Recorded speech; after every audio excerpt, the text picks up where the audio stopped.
ദൈവത്തിന് സ്തോത്രം. ദൈവത്തിൻ്റെ അതിപരിശുദ്ധമായ നാമം പെട്ടുമാറാകട്ടെ. ദൈവത്തിൻ്റെ വചനവുമായി നമുക്കായിരിക്കാൻ ദൈവം തന്ന വലിയ കൃപകൾക്കായി സ്തുതിക്കുന്നു. എഫെസ്യർ ലേഖനം 4-ാം അധ്യായത്തിൽ നിന്ന് നമ്മൾ പഠിച്ചുകൊണ്ടിരിക്കുന്നു. നമ്മളുടെ നടപ്പ് എങ്ങനെയായിരിക്കണമെന്നാണ് എഫെസ്യർ ലേഖനം 4-ാം അധ്യായം പറയുന്നത്. നമ്മൾ പഴയ മനുഷ്യനെ ഉരിഞ്ഞു കളഞ്ഞ് പുതിയ മനുഷ്യനെ ധരിച്ചിരിക്കുമ്പോൾ പഴയ മനുഷ്യൻ്റെ പ്രവൃത്തിയല്ല നാം ചെയ്യേണ്ടത്. നമ്മുടെ നടപ്പ്, നമ്മുടെ ജീവിതം പുതിയ മനുഷ്യൻ്റെതായ രീതിയിൽ ആയിരിക്കണം. പുതിയ മനുഷ്യൻ്റെ സ്വഭാവമായിരിക്കണം നമുക്ക് ഉണ്ടാകേണ്ടത് എന്നാണ് നമ്മൾ പഠിച്ചുകൊണ്ടിരിക്കുന്നത്. 24 വരെയുള്ള വാക്യങ്ങളാണ് നാം കഴിഞ്ഞ ക്ലാസ്സിൽ പറഞ്ഞു നിർത്തിയത്. 17 മുതൽ 19 വരെയുള്ള വാക്യങ്ങളിൽ നമ്മൾ പഴയ മനുഷ്യൻ്റെ സ്വഭാവം കണ്ടു. അവര് അന്ധബുദ്ധികളായി നടക്കുന്നു എന്ന് നമ്മൾ കണ്ടു. അവർ വ്യർത്ഥബുദ്ധി അനുസരിച്ച് നടക്കുന്നു, അന്ധത പിടിച്ചിരിക്കുന്നു, അവർ ദൈവമില്ലാത്തവരാണ്.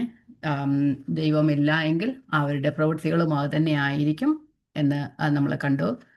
20-ാമത്തെ വാക്യം നമ്മൾ കണ്ടത്, നിങ്ങളോ യേശുവിൽ ഉള്ളതുപോലെ സത്യമുള്ളതുപോലെ. അപ്പം ക്രിസ്തു സത്യമാണ്, ക്രിസ്തുവിൽ സത്യം മാത്രമേ ഉള്ളൂ. അതുപോലെ ക്രിസ്തുവിൻ്റെ മക്കൾ, അല്ലെ ക്രിസ്തുവിൻ്റെ രക്തത്താൽ വീണ്ടെടുക്കപ്പെട്ട നമ്മൾ സത്യമുള്ളവരായിരിക്കണം, സത്യമനുസരിച്ച് നടക്കണം. അവിടെ പറയുന്നു, സത്യത്തിൻ്റെ ഫലമായ നീതിയിലും വിശുദ്ധിയിലും ദൈവാനുരൂപമായി സൃഷ്ടിക്കപ്പെട്ട പുതിയ മനുഷ്യനെ ധരിച്ചിരിക്കുന്നവല്ല. അവിടെ നമ്മൾ പറയുന്നത് നാം ക്രിസ്തുവിനെ പഠിക്കുകയാണ്. നാം ക്രിസ്തുവിൻ്റെ പാഠശാലയിലാണ്. നമ്മൾ ലോകത്തിൽ നിന്ന് വിട്ടുപോകുന്നത് വരെ നാം എവിടെയായിരിക്കും? ക്രിസ്തുവിൻ്റെ പാഠശാലയിലാണ്. നാം എപ്പോഴും ക്രിസ്തുവിനെ പഠിച്ചുകൊണ്ടിരിക്കുന്നവരാണ്. നമ്മൾ ഒരാളെ പഠിക്കുമ്പോൾ അവരെ അനുകരിക്കുന്നത് പോലെ ക്രിസ്തുവിന് നാം അനുരൂപമായി തീരണം. അത് നമ്മൾ ഈ ലോകത്തു നിന്ന് വിട്ടുപോകുന്നത് വരെ അങ്ങനെ ആയിരിക്കും. 25-ാമത്തെ വാക്യത്തിലേക്ക് പോകാം. ഈ അധ്യായം 10 വാക്യങ്ങളെ ഉള്ളൂ, 8 വാക്യങ്ങളെ ഉള്ളൂ. അത് ഞാൻ തീർക്കണമെന്നാണ് ഇന്ന് ചിന്തിക്കുന്നത്. നമുക്ക് പതിയെ പോകാം. 25-ാമത്തെ വാക്യം, 4-ന്റെ-25. ആകയാൽ ഭോഷ്ക് ഉപേക്ഷിച്ച് ഓരോരുത്തൻ താൻ്റെ കൂട്ടുകാരനോട് സത്യം സംസാരിപ്പിൻ, നാം തമ്മിൽ അവയവങ്ങളല്ലോ. വായിച്ചാൽ തന്നെ മനസ്സിലാകുന്ന കാര്യമാണ്. പറയുന്നു, ആകയാൽ ഭോഷ്ക് ഉപേക്ഷിച്ച്. ഇവിടെ പ്രായോഗിക തലത്തിൽ നമ്മൾ കണ്ടു, നമ്മൾ ആ പഴയ മനുഷ്യനെ അവൻ്റെ കൊലോസ്യ ലേഖനം അങ്ങനെ പറയുന്നത്, പഴയ മനുഷ്യനെ അവൻ്റെ പ്രവൃത്തികളോട് ഉരിഞ്ഞു കളഞ്ഞ് നമ്മെ സൃഷ്ടിച്ചവൻ്റെ പ്രതിമ പ്രകാരം പുതുക്കം പ്രാപിക്കുന്ന പുതു മനുഷ്യനെ ധരിച്ചിരിക്കുന്നുവല്ല. അപ്പം ആ പുതിയ മനുഷ്യൻ എങ്ങനെയാണ് പ്രായോഗിക ജീവിതത്തിൽ നടക്കേണ്ടത് എന്ന്. അപ്പം നടക്കുക എന്ന് പറയുന്നത് വെറും നടപ്പ് മാത്രമല്ല. നടപ്പെന്ന് പറയുന്നത് പുതിയ നിയമം അർത്ഥമാക്കുന്ന നമ്മുടെ ജീവിത ശൈലി എങ്ങനെ ആയിരിക്കണം, നമ്മുടെ ജീവിതത്തിൻ്റെ എല്ലാ അനുഭവങ്ങളും എങ്ങനെയായിരിക്കണം എന്നാണ് പറയുന്നത്. അപ്പം പ്രായോഗിക തലത്തിൽ നാം ശ്രദ്ധിക്കേണ്ടതായ കാര്യങ്ങൾ. കാരണം നാം ശ്രദ്ധിച്ചാൽ മാത്രമേ നമുക്ക് അങ്ങനെ നടക്കുവാനായിട്ട് കഴിയുള്ളൂ. നമ്മൾ പുതു മനുഷ്യനായി സൃഷ്ടിക്കപ്പെട്ടു. ഒരുവൻ ക്രിസ്തുവിലായാൽ അവൻ പുതിയ സൃഷ്ടിയാകുന്നു, പഴയത് മുഴുവൻ കഴിഞ്ഞുപോയി എന്ന് നാം വചനത്തിൽ വായിക്കുമ്പോൾ അത് അന്നേരം നടക്കുന്ന കാര്യമല്ല. പഴയത് നമ്മിൽ ഉണ്ട്.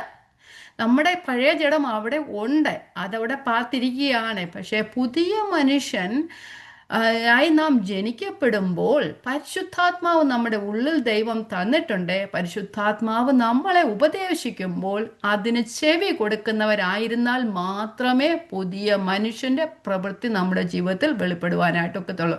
കാരണം നമ്മൾ നടക്കുകയാണ് ചെയ്യുന്നത്. ഒരാൾ നടക്കാൻ നമ്മളോട് പറയുമ്പോൾ നാം അതനുസരിച്ച് നടക്കണമെന്ന് പറഞ്ഞ് അതിനൊരു പ്രവൃത്തിയുണ്ട്, അതിന് നമുക്കൊരു ആക്ഷൻ ഉണ്ടായിരിക്കണം. അപ്പം നമ്മുടെ പരിശുദ്ധാത്മാവ് നമ്മളുണ്ട്, ദൈവത്തിൻ്റെ വചനത്തിലൂടെ നമ്മൾ വായിക്കുന്നുണ്ട്, എല്ലാം ചെയ്യുന്നുണ്ടെങ്കിലും നമ്മളിൽ നിന്ന് ഒരു പ്രവൃത്തി ആവശ്യം ആണ്. അപ്പം therefore, ആകയാൽ നിങ്ങൾ ക്രിസ്തുവിനെ സ്വീകരിച്ചപ്പോൾ നിങ്ങളുടെ ഉള്ളിൽ മാറ്റം വന്നു. ഉള്ളിലുണ്ടായിരുന്ന പാപ സ്വഭാവമൊക്കെ മാറിയിട്ട് നിങ്ങൾ പുതിയ മനുഷ്യനെ ധരിച്ചിരിക്കുക. ആകയാൽ നിങ്ങളുടെ ആ പുതിയ മനുഷ്യന്റെ സ്വഭാവം നിങ്ങളുടെ ജീവിതത്തിലും പ്രാവർത്തികമാക്കണം. ആദ്യമായിട്ട് പറയുന്നത് എന്താ ചെയ്യേണ്ടത്? ഭോഷ്ക് ഉപേക്ഷിക്കണം. അപ്പം ഉപേക്ഷിക്കണം. അത് ഒട്ടും വെച്ചുകൊണ്ടേ ഇരിക്കരുത്, അത് വരികയെ ഇനി ചെയ്യരുത്. അവിടെ എന്നിട്ട് എന്താ പറയുന്നത്, സത്യം സംസാരിക്കണം. ഫോഷ്ക്ക് ഉപേക്ഷിച്ച് ഓരോരുത്തൻ താൻ്റെ കൂട്ടുകാരനോട്. സെഖറിയാവിൻ്റെ പുസ്തകത്തിലെ ഒരു ഉദ്ധരണിയാണ്, എഴുതുന്നവർക്കായിട്ട് മാത്രം ഞാൻ വായിക്കുന്നില്ല. അവിടെ പറയുന്ന സെഖറിയാവ് 8:16 അവിടെ പറയുന്നുണ്ട്, ഓരോരുത്തൻ താൻ്റെ കൂട്ടുകാരനോട് സത്യം പറവീൻ എന്ന് പറയുന്നുണ്ട്. അപ്പം പൂർണ്ണമായും ഫോഷ്കിനെ നാം ഉപേക്ഷിക്കണം. ഉള്ളിലുള്ള മനുഷ്യൻ സത്യം പറയുമ്പോൾ പുറമേയുള്ള മനുഷ്യനും സത്യം സംസാരിക്കണം. കാരണം നമ്മൾ ആരെയാണ് പഠിക്കുന്നത്? ക്രിസ്തുവിനെയാണ് പഠിക്കുന്നത്. ക്രിസ്തുവിൽ സത്യമുള്ളതുപോലെ, ക്രിസ്തു സത്യം കൊണ്ട് നിറഞ്ഞിരിക്കുകയാണ്. വഴിയും സത്യവും ജീവനുമായ ക്രിസ്തു ആ പൂർണ്ണമായും സത്യമാണ്. അപ്പോൾ ക്രിസ്തുവിൽ സത്യമുള്ളതുപോലെ നമ്മളിലും സത്യമുണ്ടായിരിക്കണം. അപ്പം നാം സത്യം സംസാരിക്കുക. പുതിയ മനുഷ്യൻ സത്യം അറിയുന്നു. പുതിയ മനുഷ്യൻ ആത്മാവിനാൽ സത്യം അറിയുന്നു. ആ ആത്മാവിനാൽ നമ്മുടെ പുറത്തെ മനുഷ്യനും സത്യം സംസാരിക്കുകയും സത്യം അനുസരിക്കുകയും അത് സത്യത്തിൽ നടക്കുകയും ചെയ്യണം. എന്നാൽ മാത്രമേ, അപ്പോൾ ഓരോ അംഗങ്ങളും, സഭയിലെ ഓരോ അംഗങ്ങളും സത്യത്തിൽ നടന്നാൽ മാത്രമേ ഐക്യതയോടെ നടക്കുവാനായിട്ട് കഴിയത്തുള്ളൂ. ഒരാൾ സത്യത്തിൽ നടന്നാൽ മാത്രം ഐക്യത ഉണ്ടാകില്ല. ഓരോ അംഗങ്ങളും ഐക്യതയോടെ നടന്നാൽ മാത്രം, സത്യം പറഞ്ഞാൽ മാത്രം, അല്ലെ ഫോഷ്ക്ക് ഉപേക്ഷിച്ചാൽ മാത്രമേ ഐക്യതയോടെ നടക്കുവാനായിട്ട് കഴിയുള്ളൂ. നമുക്ക് ശരീരത്തിൻ്റെ തന്നെ ഒരു ഉദാഹരണം നോക്കിയാൽ, നമ്മൾ നമ്മൾ ചൂടുള്ള ഒരു സ്ഥലത്ത് എത്തിയാൽ, അപ്പം നമ്മുടെ കൈ ഒരു ചൂടയിൽ തൊട്ടു. നമ്മുടെ കൈക്ക് സെൻസേഷൻ ഉണ്ട്. അപ്പം അത് ബ്രെയിനിന് സിഗ്നൽ കൊടുക്കും. അപ്പം ബ്രെയിന് ഒരു സെക്കൻഡ്സിൽ കൊണ്ട് നടക്കുന്ന സംഭവം. ബ്രെയിൻ എന്നാ പറയും? കൈമാറ്റിക്കോളാൻ പറയും. പക്ഷേ അത് ചൂടേ തൊട്ടെന്നാ കൈ പറഞ്ഞതല്ലേ.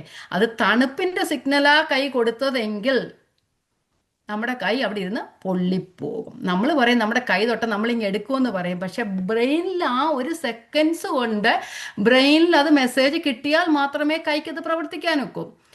നമ്മൾ പ്രത്യേകിച്ച് നോക്കിക്കഴിഞ്ഞാൽ ഡയബറ്റിക്സ് ഉള്ള ആൾക്കാർ, ന്യൂറോപ്പതി ഉണ്ട്. ന്യൂറോപ്പതി ഉള്ളപ്പോഴേ അവർക്ക് സെൻസേഷൻ ഇല്ല. കാലയിലൊക്കെ നമുക്കറിയാം സെൻസേഷനൊന്നുമില്ല. അവർ കുപ്പിച്ചില്ല തൊട്ടാലും കല്ലേ ചവിട്ടിയാലും പാവിനെ ചവിട്ടിയാലും അവരറിയത്തില്ലത്. അതുകൊണ്ട് അവർക്കത് കാലുണ്ട്, നമ്മൾ കാണുന്നുണ്ട്, പക്ഷെ അവർക്കത് കാല് മാറ്റാനൊക്കത്തില്ല.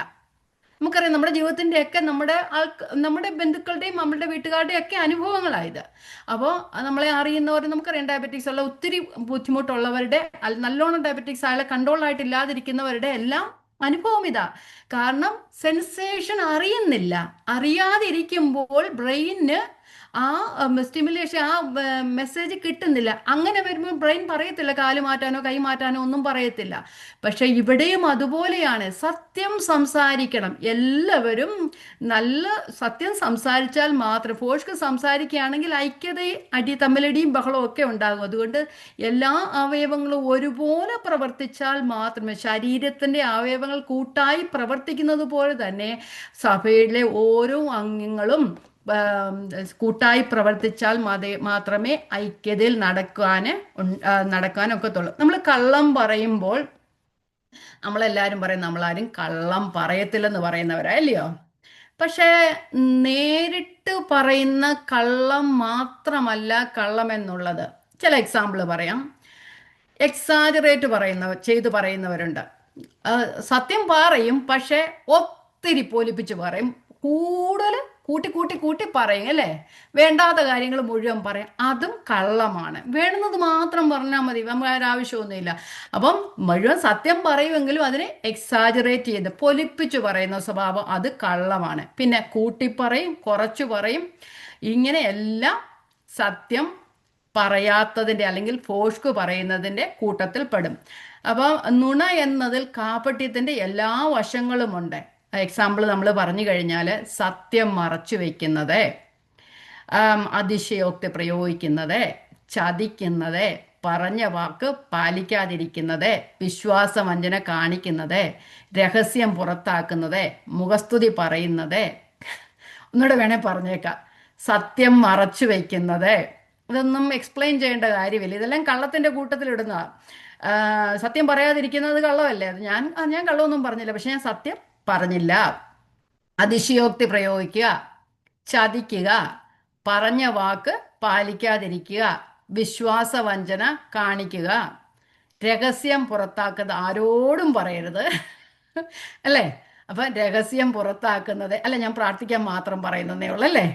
മുഖസ്തുതി പറയുന്നത്, കരം കൊടുക്കുന്നതിൽ തട്ടിപ്പ് കാണിക്കുന്നത്, ഇതെല്ലാം ഭോഷ്കിന്റെ കൂട്ടത്തിൽ ഉണ്ട്. അപ്പം ഭോഷ്ക് ഉപേക്ഷിച്ച കൂട്ടുകാരനോട് സത്യം സംസാരിക്കുക.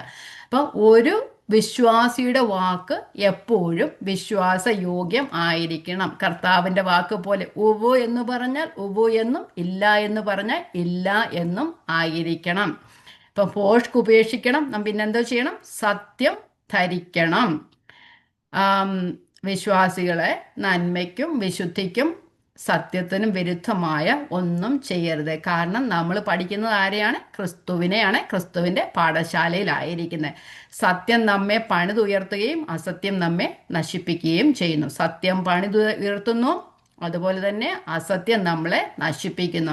നമുക്കറിയാം, സത്യത്തിന് വേണ്ടി നിൽക്കുമ്പോൾ എല്ലായിടത്തു നിന്നും പ്രതികൂലങ്ങളാണ് ഉണ്ടാകുന്നത്. സാരമില്ല, കുഴപ്പമില്ല. പക്ഷെ അസത്യത്തിന് വേണ്ടി നിൽക്കുന്നതിനേക്കാൾ നല്ലതാണ് സത്യത്തിന് വേണ്ടി നിൽക്കുന്നത്. പ്രാണൻ കളഞ്ഞെന്ന് പറഞ്ഞാലും അസത്യത്തിന് വേണ്ടി നിൽക്കരുത്, സത്യത്തിന് വേണ്ടി നിൽക്കുക. കാരണം നമ്മൾ സത്യത്തിന് വേണ്ടി നിന്ന് നമ്മുടെ ജീവൻ പോയി കഴിഞ്ഞാൽ നമ്മൾ എവിടെയാ പോകുന്നത്? കർത്താവിന്റെ സന്നിധിയിലോട്ടാ പോകുന്നത് അല്ലേ? അതുകൊണ്ട് സത്യം സംസാരിക്കുക, സത്യത്തിനു വേണ്ടി നിൽക്കുക. സത്യത്തിന് വിരുദ്ധമായ എല്ലാത്തിനെയും നാം ഉപേക്ഷിക്കേണ്ടതാണ്.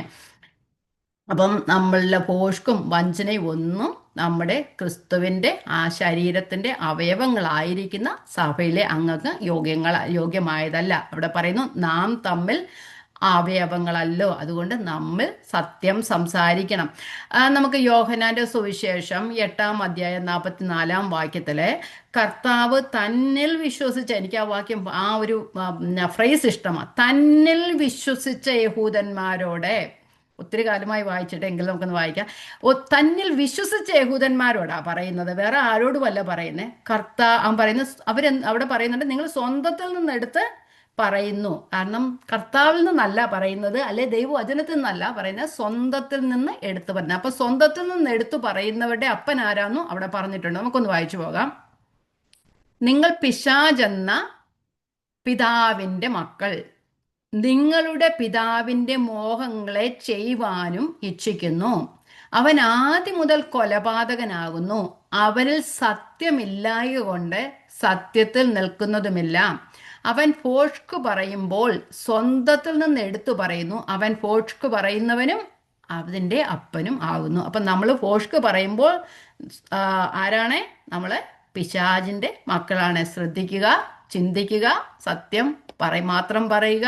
ഭോഷ്ക് പറയുന്നതിന് മുമ്പ് നമ്മളൊന്ന് ചിന്തിക്കുക, നമ്മൾ ആരുടെ മക്കളാണെന്ന്. ഓക്കെ, നമ്മൾ 2 കൊരിന്ത്യർ വായിക്കുന്നില്ല, 2 കൊരിന്ത്യർ 4-ാം അധ്യായത്തിൽ കാണുന്നുണ്ട്, ഗൃഹവിചാരകന്മാരിൽ അന്വേഷിക്കുന്നത് അവർ വിശ്വസ്തരായിരിക്കണം എന്നതാണ്. വിശ്വസ്തരായിരിക്കുന്നവർ ഭോഷ്ക് പറയുകയില്ല, സത്യം സംസാരിക്കും. അവിടെ നമ്മൾ ഇവിടെ കാണുന്നത്, നാം തമ്മിൽ അവയവങ്ങളല്ലോ, ക്രിസ്തുവിന്റെ ശരീരത്തിന്റെ ഭാഗങ്ങൾ തമ്മിൽ അവയവങ്ങളാണ്. സഭയിലെ ഓരോ വിശ്വാസിയും ക്രിസ്തുവിന്റെ സഭയുടെ ശരീരത്തിന്റെ അവയവങ്ങളാണ്. നമ്മുടെ ശരീരത്തിലെ അവയവങ്ങൾ ആയിരിക്കുന്നത് പോലെ തന്നെ ക്രിസ്തുവിന്റെ സഭയിലെ അംഗങ്ങളാണ്. നമുക്കറിയാം, എല്ലാം നമ്മളിതെല്ലാം ഈ ദിവസങ്ങളിലൊക്കെ വായിച്ചും പഠിച്ചും ഒക്കെ പോകുന്ന, ഞാൻ അധികം എക്സ്പ്ലെയിൻ ചെയ്യുന്നില്ല. റോമർ 12:5 ഇങ്ങനെ പറയുന്നു, അതുപോലെ പലരായ നാം ക്രിസ്തുവിൽ ഒരു ശരീരവും എല്ലാവരും തമ്മിൽ അവയവങ്ങളും ആകുന്നു. അപ്പം നമ്മുടെ ശരീരത്തിലെ ഓരോ അംഗങ്ങളും എന്ന പോലെ തന്നെ ക്രിസ്തുവിന്റെ സഭയിലെ അംഗങ്ങളും തമ്മിൽ കരുതണം, സത്യം സംസാരിക്കണം, ഭോഷ്ക് ഉപേക്ഷിക്കണം. 26-ാമത്തെ വാക്യം, കോപിച്ചാൽ പാപം ചെയ്യാതിരുപ്പീൻ, സൂര്യൻ അസ്തമിക്കുവോളം നിങ്ങൾ കോപം വെച്ചുകൊണ്ടിരിക്കരുത്. നമ്മളെല്ലാവരും പറയുന്നതാണ്, സൂര്യൻ അസ്തമിക്കുന്നത് വരെ കോപം വെച്ചുകൊണ്ടിരിക്കരുത് എന്ന് പറയാം. അപ്പം പ്രായോഗിക തലത്തിൽ രണ്ടാമതായി നാം ശ്രദ്ധിക്കേണ്ട കാര്യമെന്ന് പറയുന്നത്, കോപിച്ചാൽ പാപം ചെയ്യാതിരുപ്പീൻ. പുതിയ നിയമത്തിന്റെ കാഴ്ചപ്പാടിൽ രണ്ട് തരത്തിലുള്ള കോപങ്ങളാണ്. ഒന്ന് ദൈവീകമായ കോപം, കാരണം ദൈവത്തിന്റെ എന്ന് വെച്ചാൽ സാഹചര്യങ്ങളുടെ ഉദ്ദേശ ശുദ്ധിയുടെയും അനുസരിച്ചാണ് ഇത് രണ്ട് തരത്തിലുള്ള പാപങ്ങൾ ഉണ്ടെന്ന് പറയുന്നത്. ഒന്ന് ദൈവികമായ കോപം, ദൈവിക കാര്യങ്ങളെ ചോദ്യം ചെയ്യപ്പെടും. നമുക്കറിയാം മോശയുടെ കോപമൊക്കെ നമ്മൾ കണ്ടല്ലേ. ആ കർത്താവിന് ആ ആദ്യത്തെ കൽപ്പന തന്നെ ലംഘിച്ചപ്പോൾ മോശയ്ക്ക് കോപം വന്നു. ദൈവം കൊടുത്ത കൽപ്പനയാണെന്ന് ഒന്നും ഓർത്തില്ല, പൊട്ടിച്ചു കളഞ്ഞു. അത്ര കോപം ഉണ്ടായിരുന്നു മോശയ്ക്ക് അല്ലേ. കർത്താവിനും കോപം ഉണ്ടായിരുന്നു. രണ്ടാമത്തെ കോപം എന്ന് പറയുന്നത് ചിലത് നമ്മൾ അങ്ങനെ അല്ലാത്ത അല്ല ദൈവികമായ കാര്യങ്ങൾക്കല്ലാത്ത, ദൈവത്തോടുള്ള എരിവിനോടുള്ള കാര്യങ്ങളിലല്ലാത്ത സമയങ്ങളിൽ ചെയ്യുന്ന കോപം പാപമായി തീരാറുണ്ട്. അങ്ങനെയുള്ള കോപത്തെ ഉപേക്ഷിക്കണമെന്നാണ് പറയുന്നത്. അപ്പം നല്ല ഉദ്ദേശത്തോട് കൂടെ അല്ലാതെ കോപിക്കുന്നതിൽ നിന്ന് അത് പാപമാണ്. നമ്മുടെ കുഞ്ഞുങ്ങളെയൊക്കെ നമ്മൾ എന്തിനാ വഴക്കു പറയുന്നത്? അവർ നന്നാവാൻ വേണ്ടിയിട്ടാ വഴക്ക് പറയുന്നല്ലേ. അവരെ നന്നാവാൻ വേണ്ടി നമ്മൾ അവരെ വഴക്കു പറഞ്ഞില്ലെങ്കിൽ അവർ നന്നായി വരത്തില്ല. നമ്മൾ അഞ്ചാം അധ്യായത്തിലൊക്കെ ആറാം അധ്യായത്തിൽ നമ്മൾ നോക്കുമ്പോൾ ആദ്യം കാണുന്ന ആ മക്കളെ നിങ്ങളുടെ അമ്മയപ്പന്മാരെ കർത്താവിൽ അനുസരിപ്പിൻ എന്നാ പറയുന്നത്. അവരെ അനുസരിക്കണമെങ്കിൽ നമ്മൾ എന്തോ ചെയ്യണം? അവരെ അനുസരണം പഠിപ്പിക്കണം അല്ലേ. പഠിപ്പിക്കാതെ അവർക്ക് പഠിക്കാനൊക്കത്തില്ല. അപ്പൊ ആ അനുസരണമൊക്കെ പഠിപ്പിക്കണമെങ്കിൽ നമ്മൾ അവരെ വഴക്ക് പറഞ്ഞേ ഒക്കത്തുള്ളൂ. കാരണം എന്താ? അവര് ആദമ്യ പാപത്താൽ അവരുടെ സ്വാഭാവികമായ ഗുണമാതല്ലേ, നമ്മുടെ എല്ലാവരുടെയും ഉള്ളിലുള്ള സത്യം പറഞ്ഞു കൊടുത്തില്ലെങ്കിൽ അവർ പഠിക്കുകയില്ല. അതുകൊണ്ട് അവരെ പഠിപ്പിക്കണം. കാരണം വടിയെടുക്കാത്തവൻ മകനെ ശരി, ആ വാക്യം ഓർക്കുന്നില്ല, അത് ശരിയല്ല. വടിയെടുക്കാത്തവൻ ആർക്കെങ്കിലും ഓർമ്മയുണ്ടെന്ന് എനിക്ക് ഓർമ്മയില്ല. പക്ഷെ എനിവേ, വടിയെടുക്കാത്തവൻ മക്കളെ നേരെ നടത്തുന്നില്ല. സദൃശ്യവാക്യത്തിലെ ഒരു വാക്യമാണ്, എനിക്ക് ഓർമ്മയില്ല. എനിവേ, അതുകൊണ്ട് നമ്മൾ മക്കളെ ശിക്ഷിക്കും. എന്തിനു വേണ്ടിയാ? അവര് നല്ലതുപോലെ നല്ല മക്കളായി നടക്കുവാൻ വേണ്ടിയിട്ട് നമ്മൾ ആഗ്രഹിക്കുന്നതാണ്. അതുകൊണ്ട് നമ്മൾ അവരെ ശിക്ഷിക്കും. അപ്പൊ അത് പാപമാണെന്നും നമുക്ക് പറയാനായിട്ടൊക്കത്തില്ല. കാരണം അങ്ങനെ അല്ലാത്ത ആവശ്യങ്ങൾക്ക് വേണ്ടി നമ്മൾ കോപിക്കുമ്പോൾ നമ്മൾ പാപം ചെയ്യുകയാണ്. ഞാനൊരു അരിസ്റ്റോട്ടിൽ ഇങ്ങനെ ഒന്ന് പറഞ്ഞു, ഞാനൊന്ന് വായിക്കാം, ശ്രദ്ധയോട് കേട്ടിരിക്കണം. ആർക്കും കോപിക്കാൻ എളുപ്പമാണ്, എന്നാൽ കോപിക്കേണ്ട ആളോടെ കോപിക്കേണ്ട നിലയിൽ കോപിക്കേണ്ട സമയത്ത് ശരിയായ ഉദ്ദേശത്തിനും വേണ്ടി ശരിയായ വഴിയിലൂടെയും കോപിക്കുന്നത് എളുപ്പമല്ല. എന്നൂടെ പറയാം. എല്ലാവർക്കും കോപിക്കാൻ എളുപ്പമാണ്, പക്ഷെ കോപിക്കേണ്ട ആളോടെ കോപിക്കേണ്ട നിലയിൽ കോപിക്കേണ്ട സമയത്ത് ശരിയായ ഉദ്ദേശത്തിന് വേണ്ടി ശരിയായ വഴിയിലൂടെ കോപിക്കുന്നത് എളുപ്പമല്ല. അപ്പൊ അങ്ങനെയാണെങ്കിൽ കോപിക്കാനേ കഴിയത്തില്ല. അതുകൊണ്ട് നമ്മൾ എന്തോ ചെയ്യണം? ചിന്തിച്ചിട്ട് കോപിക്കുക. അത് നല്ലൊരു കാര്യമല്ലേ, ചിന്തിച്ചിട്ട് കോപിക്കുക. അത് ഓക്കെ. ഇവിടെ പറയുന്നു, കോപിച്ചാൽ പാപം ചെയ്യരുത്. കോപിക്കുന്നത് തെറ്റല്ല, കോപിക്കാം. എല്ലാവരും കോപിക്കുന്നവരാണ്. പക്ഷേ ദൈവവും കോപിക്കും. പക്ഷേ ഓരോ കാര്യത്തിന് സെയിം കാര്യത്തിന് വേണ്ടി കോപിക്കുമ്പോൾ എന്നും വല്ലപ്പോഴൊക്കെ കോപിക്കുന്നത് ഓക്കെ. ഇപ്പൊ നമ്മുടെ കോപത്തെ നമ്മൾ ക്രിസ്തുവിൽ ജനിച്ചവരാ അല്ലേ. അപ്പൊ എപ്പോഴും കോപിക്കുന്നത് ശരിയൊന്നുമല്ല. വല്ലപ്പോഴൊക്കെ കോപിച്ചാൽ വലിയ കുഴപ്പമില്ല. പക്ഷെ ഇവിടെയും പറയുന്നുണ്ട് കോപിച്ചാൽ പാപം ചെയ്യരുത്. പക്ഷെ ദിവസേന ഏത് കാര്യങ്ങൾക്കും വേണ്ടി കോപിക്കുന്നത് നമ്മുടെ ജഡത്തെ നമുക്ക് പിടിച്ചടക്കാൻ കഴിയാത്തത് കൊണ്ടാണ്. അത് ശ്രദ്ധിക്കണം. കാരണം എല്ലാവരും കോപിക്കാത്ത ഒരു മനുഷ്യൻ പോലും ഈ ലോകത്തിലില്ല.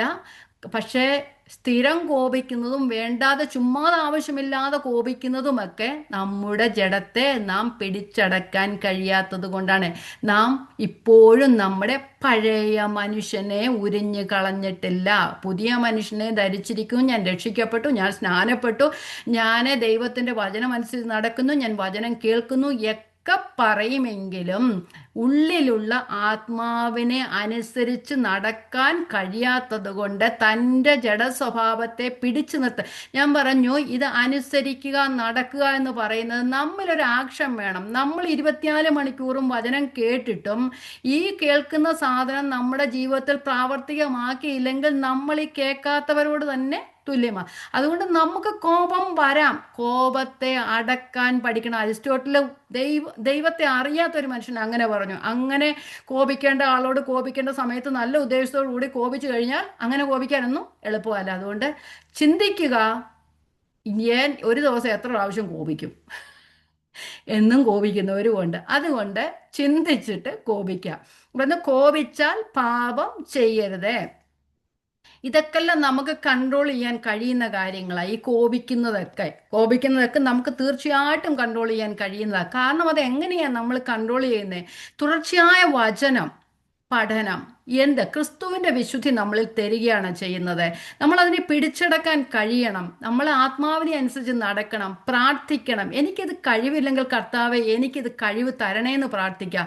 നമ്മൾ ഈ എന്നും കോപിക്കുന്നവർ നമ്മൾ കർത്താവിനോട് പ്രാർത്ഥിക്കാമായിരിക്കാം. പക്ഷേ ആ പ്രാർത്ഥിക്കുന്നത് പ്രാവർത്തികമാക്കാൻ എൻ്റെ കർത്താവിന് ഞാൻ എന്നെ സബ്മിറ്റ് എന്നില്ല എന്നാണ് അതിൻ്റെ അർത്ഥം. ഇതെല്ലാം പ്രായോഗിക ജീവിതത്തിലെ ചെറിയ ചെറിയ കാര്യങ്ങളാണ്. പക്ഷേ അതിനെയൊക്കെ പിടിച്ചടക്കുവാനായിട്ട് നമുക്ക് കഴിയണം. ഞാൻ നിങ്ങളോട് പറയുന്നെങ്കിൽ എന്നോട് തന്നെയാണ് ഞാൻ ഈ പറയുന്നത് കേട്ടോ. അതുകൊണ്ട് വിഷമിക്കുകയൊന്നും വേണ്ട. ആരെയും നോക്കിയല്ല ഞാൻ പറയുന്നത്, എല്ലാവരുടെയും. ഓക്കെ. അപ്പം നമ്മൾ കോപിച്ചാൽ പാപം ചെയ്യരുത്. കോപിക്കുന്നത് തെറ്റല്ല. ഒരു വിശ്വാസി നീതീകരിക്കാനാകാത്ത കോപത്തിന് വിധേയപ്പെട്ടാൽ ഏറ്റുപറഞ്ഞ് വിട്ടുകളയേണ്ടതാണ്. ഏറ്റുപറയുന്നത് ദൈവത്തോടും ഏറ്റുപറയണം, മനുഷ്യരോടും ഏറ്റുപറയണം. ഞാൻ മനുഷ്യരോട് പറഞ്ഞു, ഓക്കെ, കുഴപ്പമില്ല, പക്ഷേ അത് ശരിയാണ്, ചെയ്യണം, പക്ഷെ ദൈവത്തോടും പറയണം. അതുപോലെ തന്നെ ഞാൻ ദൈവത്തോട് പറഞ്ഞു, ഇനി മനുഷ്യരോട് പറഞ്ഞിട്ടൊന്നും കാര്യമില്ല. ദൈവത്തോടും പറയണം, മനുഷ്യരോടും പറയണം. ഏറ്റുപറച്ച് രണ്ട് കാരണം നമ്മൾ ദൈവത്തിൻ്റെ മക്കളാണ്. നമ്മൾ കോപം ചെയ്യുമ്പോൾ കോപിക്കുമ്പോൾ നമ്മൾ ആരോടാ പാപം ചെയ്യുന്നത്? ദൈവത്തോടാണ് പാപം ചെയ്യുന്നത്. മനുഷ്യരോടും ദൈവത്തോടും പാപം ചെയ്തുകൊണ്ടിരിക്കുകയാണ് ചെയ്യുന്നത്. അപ്പോൾ ഇവിടെ പറയുന്നു സൂര്യൻ അസ്തമിക്കുവോളം. ഈ സൂര്യൻ അസ്തമിക്കുമെന്നൊക്കെ ഒരു കാര്യം പറഞ്ഞു. അപ്പം പറയും, അയ്യോ സൂര്യൻ അസ്തമിച്ച് കഴിഞ്ഞാലാ ഞങ്ങളിനി പാപം ചെയ്യുന്നെങ്കിൽ കോപിക്കുന്നെങ്കിൽ എന്തോ ചെയ്യും?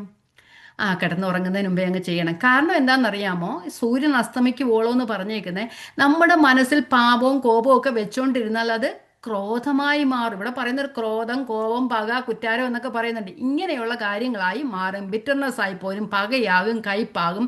പിന്നെ നമുക്ക് നാളെ നമ്മൾ വിചാരിക്കുമോ സാരമില്ല നാളെ പറയാം. നാളെ ആകുമ്പം പറയാം, അയ്യോ വേണ്ട, ഇപ്പം ഞാൻ പറഞ്ഞാൽ ശരിയാകത്തില്ല, കുറച്ചുകൂടെ കഴിഞ്ഞ് പറയാം, അല്ലെ 2 ദിവസം കഴിയട്ടെ.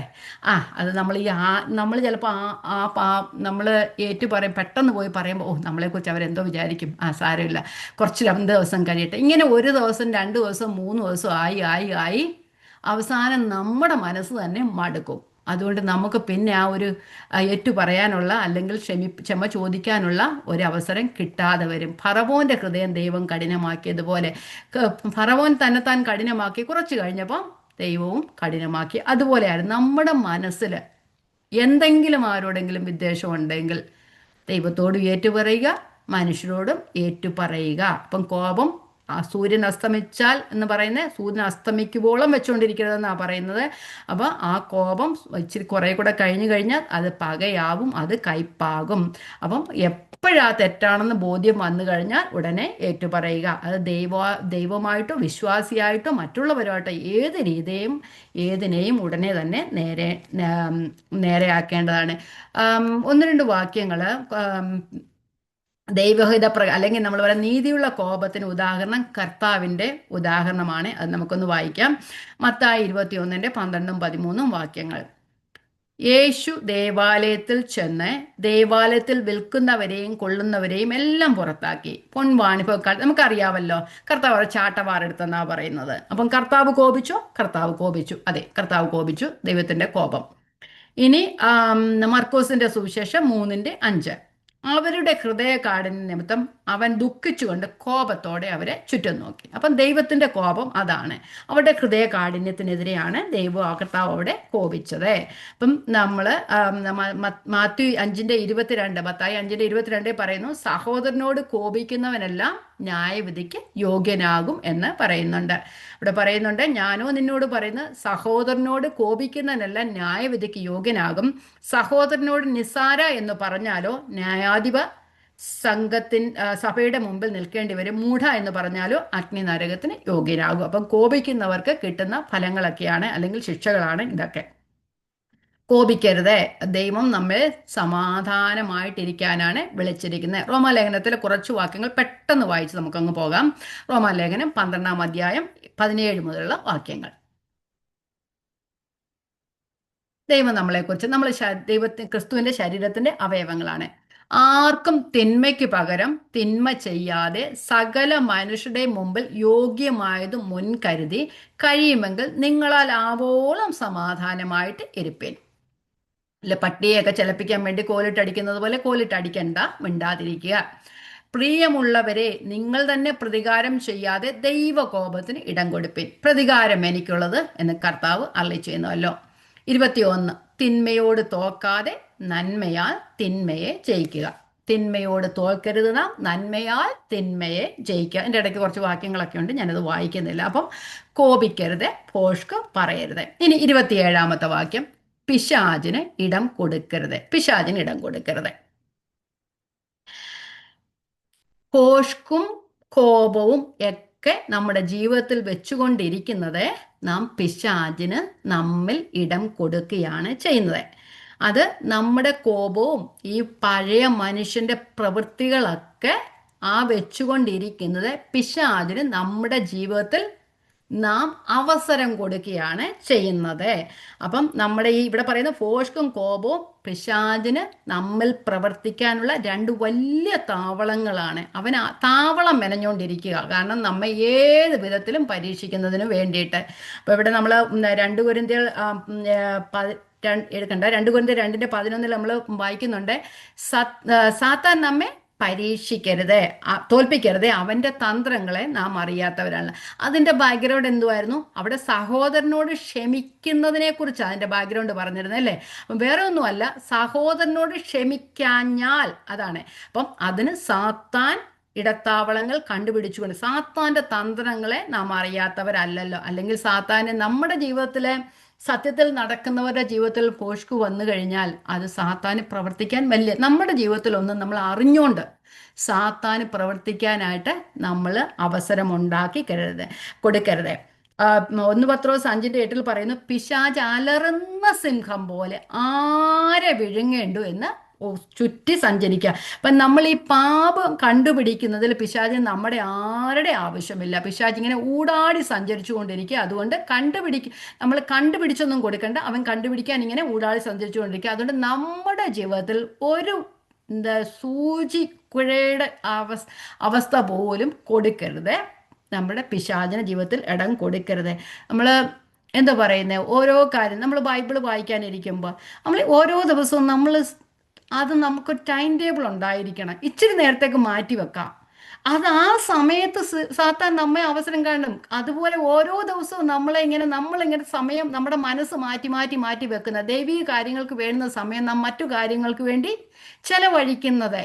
ഇപ്പം പലരും ബൈബിൾ സ്റ്റഡിക്ക് വരത്തില്ല. ഇപ്പം ഞാനും കൂടെ ബൈബിൾ സ്റ്റഡിക്ക് വരാതിരുന്നാൽ ഇതങ്ങനെ നടക്കുമല്ലേ? ഇല്ല, നാളെ ഞാൻ നാട്ടിൽ പോകാതിരിക്കുക, എനിക്ക് മാറ്റി വെക്കായിരുന്നു, എനിക്ക് പല സാഹചര്യങ്ങൾ ഉണ്ടാമായിരുന്നു. പക്ഷേ നമ്മുടെ ജീവിതത്തിൽ ദൈവിക കാര്യങ്ങൾക്ക് വേണ്ടി നാം അവസരം ഉപയോഗിക്കണം. നമ്മൾ പ്രവർത്തിക്കണം. അതിനുവേണ്ടി നമ്മൾ പ്രാർത്ഥിച്ചാൽ മതി. നമ്മൾ ഇതിനു വേണ്ടിയിട്ട് വേറെ വലിയ കാര്യങ്ങളൊന്നും ചെയ്യണ്ട. കർത്താവെ, ആ സാഹചര്യങ്ങളെ അനുകൂലമാക്കി തരണേ. ഈ ആകാശവും ഭൂമിയും ഒറ്റ വാക്കുകൊണ്ട് സൃഷ്ടിച്ച ദൈവത്തിന് നമ്മുടെ സാഹചര്യങ്ങളെ അനുകൂലമാക്കി തരാൻ അത് കഴിയാത്ത? നിങ്ങളൊന്ന് ചിന്തിച്ചു നോക്കിയേ. ഏത് സാഹചര്യങ്ങളും ജീവിതത്തിന്റെ അനുഭവത്തിൽ നിന്നാണ് പറയുന്നത്. സമയം ചോദിച്ചാൽ ദൈവം നമുക്ക് തരും. ആ സമയം തക്കത്തിൽ ഉപയോഗിക്കുക. ഭൗതിക കാര്യങ്ങൾക്ക് വേണ്ടി നമുക്ക് സമയം പ്രയോഗിക്കാം. എനിക്ക് മറ്റൊരു കാര്യമില്ലെങ്കിൽ ഞാൻ ബൈബിൾ സ്റ്റഡിക്ക് വരാം. നിങ്ങൾ വരുന്നവരെല്ലാം ഞാൻ അപ്രീഷിയേറ്റ് ചെയ്യുന്നുണ്ട്. എനിക്കറിയാം ഞാൻ വാക്സാമർത്ഥ്യമുള്ള ആളൊന്നുമല്ല, പരിജ്ഞാനമുള്ള ആളൊന്നുമല്ല. പക്ഷേ വരുന്നവരെ ഞാൻ അപ്രീഷിയേറ്റ് ചെയ്യുന്നുണ്ട്. ഉം, ഞാൻ പറയും എൻ്റെ ജീവിതത്തിൽ ഒന്ന് മറ്റുള്ള കാര്യങ്ങൾക്കൊക്കെ ഞാൻ പറയുകയാണ്. എൻ്റെ ജീവിതത്തിൽ ഒരു എല്ലാ കാര്യങ്ങളും ഞാൻ എന്താ പറയുന്നേ ചെയ്തിട്ട് ബാക്കി സമയമുണ്ടെങ്കിൽ ബൈബിൾ സ്റ്റഡിക്ക്. എനിക്കറിയാം ഇന്ത്യയിൽ ഇരുന്നവർ കേൾക്കുന്നവരുണ്ട് ഇവിടെ. രാവിലെ 5 മണിക്കും 6 മണിക്കും എഴുന്നേറ്റ് നിങ്ങൾ വരുന്നവരാ. എന്നേക്കാളും ഞാൻ നിങ്ങളെ അപ്രീഷിയേറ്റ് ചെയ്യുന്നത് എനിക്കറിയാം. പല സോണിലിരുന്ന് ടൈം സോണിലിരുന്ന് കേൾക്കുന്നവരാ അവർ എല്ലാവരും. അതുകൊണ്ട് നമ്മൾ നമ്മുടെ ബൈബിൾ സ്റ്റഡിയുടെ കാര്യമല്ല, മറ്റേത് കാര്യമാണെങ്കിലും നമ്മൾ ദൈവത്തിൻ്റെ വചനത്തിനു വേണ്ടി നമുക്ക് ആഗ്രഹമുണ്ടെങ്കിൽ നാം സമയം ചെലവഴിക്കും. നമ്മളുടെ ആഗ്രഹം എന്താണെന്ന് അറിഞ്ഞിട്ടാണ് നമ്മുടെ സമയമൊക്കെ പോകുന്നത്. അപ്പം നമ്മുടെ ഈ സമയം കളയാൻ വേണ്ടി പിശാച് നമ്മളെ പല കാര്യങ്ങളും പറഞ്ഞു. കാരണം ആം, നമുക്കറിയാം ചിലവരെയൊക്കെ ബൈബിൾ സ്റ്റഡിക്കൊക്കെ വിളിച്ചു കഴിഞ്ഞാൽ, ഒരു പാർട്ടിക്ക് വിളിച്ച എല്ലാവരും വരും. പക്ഷേ ബൈബിൾ സ്റ്റഡിക്കോ ഒരു മീറ്റിങ്ങിനോ വിളിച്ചു കഴിഞ്ഞാൽ, ഇപ്പം അല്ലാത്ത 1000 പേര് പോകുന്ന അല്ലെ കോടികൾ പോകുന്ന മീറ്റിങ്ങിൻ്റെ കാര്യമല്ല ഞാൻ പറഞ്ഞത്. സത്യവചനം പറയുന്നിടത്ത് വിളിച്ചു കഴിഞ്ഞാൽ ആരും വരത്തില്ല. പാർട്ടിയാണെങ്കിൽ അവരവിടെ സമയത്തിനെത്തിയിരിക്കും. കാരണം അന്നേരം എനിക്ക് തലവേദന എടുക്കുന്ന, അന്നേരം എനിക്ക് മറ്റു പ്രശ്നങ്ങളുണ്ട്, എൻ്റെ പിള്ളേരുടെ പ്രോഗ്രാമുണ്ട്, എൻ്റെ ആ പ്രോഗ്രാമുണ്ട്, എൻ്റെ ഈ എൻ്റെ പിള്ളേരുടെ പ്രോഗ്രാം ഒക്കെ ശരിയാണ്, എല്ലാം ചെയ്യണം. പക്ഷേ ഭൂമിയിലുള്ളത് ചിന്തിക്കരുത്, സ്വർഗത്തിലുള്ളത് തന്നെ അന്വേഷിപ്പിൻ. സ്വർഗത്തിലുള്ള ചിന്തിക്കുന്ന ദൈവം നമ്മളോട് പറഞ്ഞിട്ടുണ്ടെങ്കിൽ ഭൂമിയിലുള്ള എല്ലാം നമ്മൾ കർത്താവിനോട് പറഞ്ഞു കഴിഞ്ഞാൽ നമ്മുടെ ഭൂമിയിലെ എല്ലാ സാഹചര്യങ്ങളെയും ദൈവം അനുകൂലമാക്കി തരും. അല്ലേ? ജീവിതത്തിൽ എന്തൊക്കെ സാഹചര്യങ്ങൾ മാറിപ്പോകാം, പക്ഷെ മാറ്റമില്ലാത്തൊരു ദൈവത്തിലാണ് നമ്മൾ വിശ്വസിക്കുന്നത്.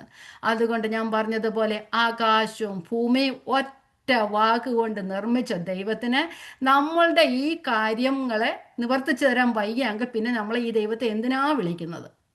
അതുകൊണ്ട് ഇനി അങ്ങ് ഇതുവരെ ചെയ്തതൊക്കെ പോട്ടെ. ഇനി അതുകൊണ്ട് എന്നെ പിന്നെ കേൾക്കുന്നവരും കർത്താവിനോട് ചോദിച്ചു കഴിഞ്ഞാൽ ദൈവം സമയം തരും. അപ്പം നമ്മുടെ ജീവിതത്തിൽ പിശാചിന് നാം അവസരം കൊടുക്കരുത്.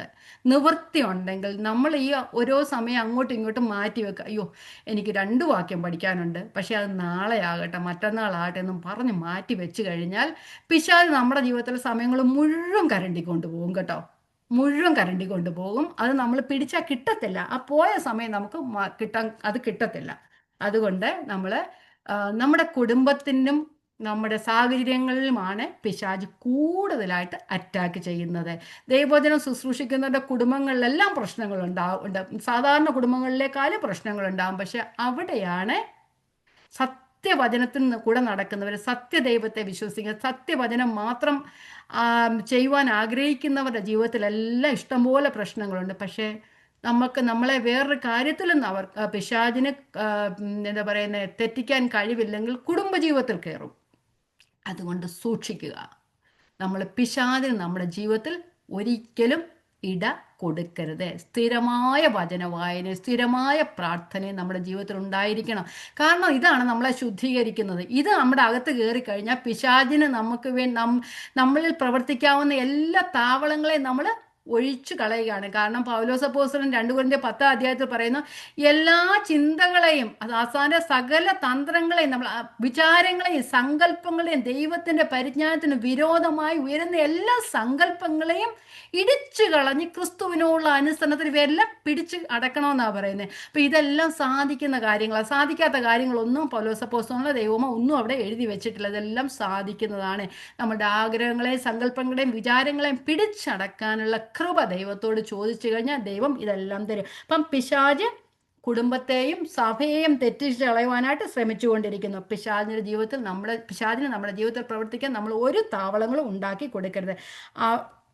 പിശാചിനോട് എതിർത്തേൽപ്പാൻ കഴിയേണ്ടതിന് എന്താ ചെയ്യണം? ദൈവത്തിൻ്റെ സർവായുധവർഗം ധരിച്ചു കൊള്ളുക. രക്ഷയെന്ന ശിരസ്ത്രം, സത്യം, നീതി എല്ലാം ധരിക്കണം. വിശ്വാസം വേണം. ദൈവവചനം എന്ന ആത്മാവിൻ്റെ വാള് എടുത്തുകൊണ്ട് നിൽക്കണം. അപ്പം എന്നാൽ മാത്രമേ പിശാചിന് നമ്മുടെ ജീവിതത്തിൽ കടക്കാൻ നാം അനുവാദം കൊടുക്കൽ. ദൈവാത്മാവ് നമ്മുടെ ആ ഒരു എന്താ പറയുന്നത് ഇഷ്ടം ചോദിക്കുന്നുണ്ട്. പക്ഷേ നമ്മൾ സബ്മിറ്റ് ചെയ്താൽ മാത്രമേ ദൈവാത്മാവ് പ്രവർത്തിക്കൂ. പക്ഷെ പിശാച് നമ്മുടെ അവകാശം, നമ്മുടെ ഈ എന്താ പറയുന്നത്, നമ്മുടെ ഒരു പിന്നെ നമ്മുടെ ഒരു വാക്കിന് വേണ്ടി ഒന്നും നോക്കി നിൽക്കുകയൊന്നുമില്ല, കേറി പ്രവർത്തിക്കും അല്ലേ. അതുകൊണ്ട് ദൈവാത്മാവ് നമ്മളുടെ ആ കാര്യം നമ്മൾ സബ്മിറ്റ് ചെയ്താൽ മാത്രമേ നമുക്ക് നമ്മുടെ ജീവിതത്തിൽ ദൈവാത്മാവിന് പ്രവർത്തിക്കാൻ നമ്മൾ സാഹചര്യങ്ങൾ ഒരുക്കിക്കെടുത്താൽ മാത്രമേ പ്രവർത്തിക്കത്തുള്ളൂ. പക്ഷേ പിശാച് അങ്ങനെയല്ല, ഏത് തന്ത്രങ്ങളും മെനഞ്ഞ് നമ്മളിൽ ചെയ്യുവാനായിട്ട് ഒരുങ്ങിക്കൊണ്ടേ ഇരിക്കും. അതുകൊണ്ട് നമ്മൾ വിശ്വസ്തയോടെ ജീവിച്ചാൽ മാത്രമേ പിശാച് നമ്മുടെ ജീവിതത്തിൽ പ്രവർത്തിക്കാതിരിക്കാനൊക്കത്തുള്ളൂ. അപ്പം പിശാചിന്റെ തന്ത്രങ്ങളെ നാം അറിയാത്തവരല്ലല്ലോ. പിശാചിന് നമ്മുടെ ജീവിതത്തിൽ പ്രവർത്തിക്കാൻ നാം ഇടം കൊടുക്കരുത്. അത് എല്ലാ മേഖലകളിലും. ഇപ്പൊ ഈ ഫോഷ്കിന്റെയും ഇതിന്റെയും കാര്യമല്ല ഞാൻ പറഞ്ഞത്. കാരണം നമ്മുടെ സമയം, നമ്മുടെ സാമ്പത്തികം, നമ്മുടെ ഓരോ ആരോഗ്യം, എല്ലാ കാര്യങ്ങളിലും ആ പിശാചിന് നാം ഒരു കാര്യത്തിലും ഇടം കൊടുക്കരുത്. നമ്മുടെ നടപ്പ് ക്രിസ്തുവിനോട് കൂടെ ആയിരിക്കണം. ഇനി 28-ാമത്തെ വാക്യം, 28.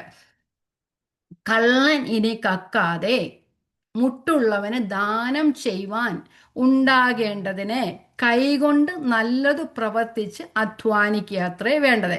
അപ്പം പഴയ മനുഷ്യൻ മോഷ്ടിക്കുന്നു, പുതിയ മനുഷ്യൻ എന്തോ ചെയ്യുന്നു? ദാനം ചെയ്യുന്നു. പഴയതിനെ നാം ഉപേക്ഷിക്കുക, പുതിയതിനെ ധരിക്കുക. കള്ളൻ ഇനി കക്കാതെ. കക്കുക എന്ന് പറഞ്ഞാൽ വലിയ മോഷണം മുതൽ ചെറിയ മോഷണം വരെയുള്ള കാര്യങ്ങൾ ഉണ്ട്. ഒന്ന് വായിച്ചു കേൾക്കാം, ഞാൻ എഴുതി വെച്ചേക്കുന്നത്. കടം വാങ്ങിച്ചത് കൊടുക്കാതിരിക്കുന്നത് അതിൻ്റെ കൂട്ടത്തിൽ പെടും. നമ്മുടെ സ്വാർത്ഥപരമായ ആവശ്യങ്ങൾക്ക് വേണ്ടി മറ്റുള്ളവരുടെ സമയം കവർന്നു കളയുന്നത് അതും ഇതിൻ്റെ കൂട്ടത്തിൽ പെടും. നമ്മുടെ ജോലി സമയത്ത് നമ്മൾ ജോലിയിൽ നമ്മളുടെ സ്വയ കാര്യങ്ങൾക്ക് വേണ്ടി അതിനെ ഉപയോഗിക്കുന്നത്, തെറ്റായ അളവുകൾ ഉപയോഗിക്കുന്നത്, വ്യവസായ സ്ഥാപനങ്ങളിൽ തൂക്കത്തിൽ അളവ് എന്താ പറയുന്നത് തെറ്റ് കാണിക്കുന്നത്, കള്ളത്തുലാസ് അയക്കുവിറപ്പെന്നാണ് പറയുന്നത്. നമ്മുടെ വരവ് ചിലവ് കാര്യങ്ങളിൽ തെറ്റായി കാണിക്കുന്നത്, എല്ലാം ഇങ്ങനെ മോഷ്ടിക്കരുതെന്ന് പറയുന്നത് 10 കൽപ്പനയിൽ ഒരു കൽപ്പന തന്നെയാണ്. പിന്നെ നമ്മൾ പറഞ്ഞു കഴിഞ്ഞാൽ 10-1 പഴയ നിയമത്തിൽ പറയുന്നുണ്ടെങ്കിൽ നമ്മുടെ സമയത്തിൻ്റെ 10-1 കൊടുക്കണം കർത്താവിന്. അതും നമ്മൾ കക്കുകയാണ്, മോഷ്ടിക്കുകയാണ്. അതും കൂടെ ഓർത്തോണം. അപ്പം പഴയ സൃഷ്ടി എങ്ങനെയായിരുന്നു? പഴയ മനുഷ്യനെ മോഷ്ടിക്കുന്നു, പുതിയ മനുഷ്യൻ എന്തോ ചെയ്യുന്നു? ദാനം ചെയ്യുന്നു. പുതിയ സൃഷ്ടിയുടെ മോഷ്ടിക്കുന്നതിൽ നിന്നും വിടുതൽ പ്രാപിക്കുമെന്ന് മാത്രമല്ല, മാന്യമായ രീതിയിൽ കൈകൊണ്ട് അധ്വാനിച്ച് പ്രവർത്തിക്കുകയും തന്നേക്കാൾ ഭാഗ്യഹീനരായ ആൾക്കാരെ സഹായിക്കുകയും ചെയ്യുന്നു. അപ്പം സ്വയമായി വേല ചെയ്യുന്നതെന്ന് മറ്റുള്ളവർക്ക് വേണ്ടി കൊടുക്കാം. നേരത്തെ എന്തുവായിരുന്നു? മറ്റുള്ളവരുടെ എല്ലാം കട്ട് സ്വന്തമായിട്ട് ഉപയോഗിക്കുമ്പോൾ ഇപ്പോൾ സ്വയമായി വേല ചെയ്ത് മറ്റുള്ളവരെയും കൂടെ സഹായിക്കാനായിട്ട് ഇടയായിത്തീരും. അപ്പം പുതിയ സൃഷ്ടിയിലെ പുതിയ മാറ്റമാണ് വരുന്നത്. നമ്മുടെ കയ്യിൽ പൈസ ഉണ്ടായിരിക്കും, പക്ഷെ അത് മറ്റുള്ളവർക്കും കൂടി കൊടുക്കുവാനായിട്ട് കഴിയണം. അതൊരു കൃപാവരത്തിന്റെ കൂട്ടത്തിലുള്ള ഒരു കാര്യമാണ്. ദാനം ചെയ്യുന്നവൻ പ്രസന്നതയോടെ എന്നൊക്കെയല്ലേ പറയുന്നത്. അപ്പം നമ്മൾ പഠിക്കുന്ന കാര്യങ്ങൾ ജീവിതത്തിൽ പ്രാവർത്തികമാക്കാനും ശ്രമിക്കുക. അപ്പം മനുഷ്യന്റെ സ്വാഭാവികമായ നിലപാടെന്ന് പറയുന്നത് അവനവന്റെ ആവശ്യങ്ങൾക്ക് വേണ്ടി അധ്വാനിക്കുകയും ചെലവഴിക്കുകയും ചെയ്യുക. നമ്മുടെ സാമ്പത്തിക സ്ഥിതി വർദ്ധിക്കുമ്പോൾ നമ്മുടെ ജീവിത സാഹചര്യങ്ങൾക്ക് മാറ്റം ഉണ്ടാകും അല്ലേ. നമുക്ക് ഒരു വലിയൊരു ജോലി കിട്ടിയാൽ അതിനനുസരിച്ച് നമ്മുടെ ജീവിതം മാറ്റുന്ന വരും. അപ്പം നമുക്ക് സാഹചര്യങ്ങളില്ലെങ്കിൽ നമ്മൾ അങ്ങനെ ചെയ്യുകയില്ല. അതുകൊണ്ട് നമ്മുടെ സാമ്പത്തികം വർദ്ധിക്കുന്നതനുസരിച്ച് നമ്മുടെ സ്റ്റാറ്റസും മാറിക്കൊണ്ടേയിരിക്കും. പക്ഷെ അങ്ങനെയല്ല പറയുന്നത്. നമ്മുടെ ആവശ്യങ്ങൾക്ക് വേണ്ടി നാം അധികം ചെലവഴിക്കണം. പക്ഷെ ചെലവഴിക്കാതെ വേണ്ടാത്ത കാര്യങ്ങൾക്ക് വേണ്ടി കളയാതെ മറ്റുള്ളവർക്ക് വേണ്ടിയും പ്രവർത്തിക്കുക. അപ്പം കള്ളൻ ഇനി കക്കാതെ. അപ്പം പഴയ മനുഷ്യൻ കക്കുന്നവനായിരുന്നു. പുതിയ മനുഷ്യൻ അധ്വാനിക്കുന്നുണ്ട്. പക്ഷെ അധ്വാനിക്കുന്നത് മാത്രമല്ലാതെ മറ്റുള്ളവർക്കും കൂടെ അധ്വാനിക്കുന്നതെന്ന് കൊടുക്കണം. ഗലാത്യലേഖനം 6:9-10 എങ്ങനെയാ പറയുന്നത്? നന്മ ചെയ്യുന്നതിൽ നാം മടുത്തു പോകരുത്, തളർന്നു പോകാഞ്ഞാൽ തക്ക സമയത്ത് കൊയ്യും. ആകയാൽ അവസരം കിട്ടും പോലെ നാം എല്ലാവർക്കും, വിശേഷാൽ സഹവിശ്വാസികൾക്കും നന്മ ചെയ്യുക. മക്കതോന്യ സഭയുടെ ദൃഷ്ടാന്തം നമുക്ക് എല്ലാവർക്കും അറിയാവുന്ന അല്ലേ. 2 കൊരിന്ത്യർ 8:1, 2, 3 വാക്യങ്ങളൊന്ന് വായിച്ചു പോകാം. സഹോദരന്മാരെ, മക്കതോന്യ സഭകൾക്ക് ലഭിച്ച ദൈവകൃപ നിങ്ങൾ അറിയുന്നുവല്ലോ. കഷ്ടതയെന്ന കഠിന ശോധനയിലായിരുന്നിട്ടും അവരുടെ സന്തോഷ സമൃദ്ധിയും മഹാദാരിദ്ര്യവും ധാരാളം ഔദാര്യം കാണിപ്പാൻ കാരണമായി തീർന്നു. അവർക്ക് കഷ്ടത ഉണ്ടായതുകൊണ്ടാണ് അവരുടെ സന്തോഷ സമൃദ്ധിയും മഹാദാരിദ്ര്യവും ഔദാര്യം കാണിപ്പാനായിട്ട് കാരണമായി തീർന്നത്. വിശുദ്ധന്മാരുടെ സഹായത്തിനുള്ള ധർമ്മവും കൂട്ടായ്മയും സംബന്ധിച്ച് അവർ ഞങ്ങളോട് വളരെ അപേക്ഷിച്ചു. പ്രാപ്തി പോലെയും പ്രാപ്തിക്ക് മീതെയും കൊടുത്തു. നമ്മൾ പ്രാപ്തി ഉള്ളതുപോലെ പോലും കൊടുക്കത്തില്ല അല്ലേ? ഇവിടെ പ്രാപ്തി പോലെയും പ്രാപ്തിക്ക് മീതെയും കൊടുത്തു എന്നതിന് ഞാൻ സാക്ഷിയെന്ന് പൗലോസ് പറയുകയാണ് ചെയ്യുന്നത്. അപ്പം മക്കതോനിയ അവിടെ തന്നെ നമ്മൾ 8-ാം അധ്യായത്തിൽ നമ്മുടെ കർത്താവിൻ്റെ കാണുന്ന അവൻ സമ്പന്നനായിട്ടും നമുക്ക് വേണ്ടി നമ്മെ സമ്പന്നനാക്കുവാൻ ദരിദ്രനായി തീർന്ന കർത്താവിൻ്റെ കൃപ നിങ്ങൾ അറിയുന്നുവല്ലോ എന്ന് അവിടെ പറഞ്ഞിട്ടുണ്ട്. 8-9 വായിക്കുന്നില്ല. അപ്പം പഴയ മനുഷ്യൻ കക്കുന്നു, പുതിയ മനുഷ്യൻ നല്ലത് ചെയ്യുന്നു, കൈകൊണ്ട് വേല ചെയ്ത് അധ്വാനിക്കുന്നു. ഇനി 29, കേൾക്കുന്നവർക്ക് കൃപ ലഭിക്കേണ്ടതിന് ആവശ്യം പോലെ നല്ല വാക്കല്ലാതെ ആകാത്തതൊന്നും നിങ്ങളുടെ വായിൽ നിന്ന് പുറപ്പെടരുത്.